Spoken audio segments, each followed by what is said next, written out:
नमस्ते फ्रेंड। क्या आपका प्रोफेशन भी बैठ के वर्क करने वाला है?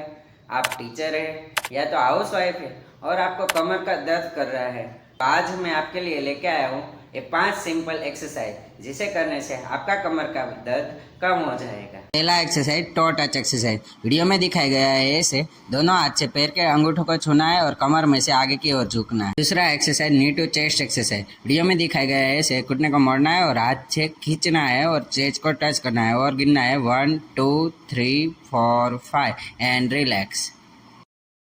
तीसरा exercise cat and camel exercise. Video में दिखाया गया है ऐसे पोजीशन ले लेना है और श्वास भरना है और कमर को ऊपर की ओर खींचना है एंड 5 तक गिनना है और रिलैक्स। चौथा एक्सरसाइज है सुपाइन ट्विस्ट एक्सरसाइज। वीडियो में दिखाया गया है पोजीशन ले लेना है, फिर घुटने को मोड़ के एक साइड ट्विस्ट कराना है और अपने हाथ से खींचना है और 5 तक गिनना है 1 2 3 4 5 एंड रिलैक्स। पांचवा exercise pelvic tilt exercise. Video में दिखाया गया है ऐसे पहले पेल्विक को नीचे की तरफ दबाना है, फिर ऊपर की ओर खींचना है एंड रिलैक्स।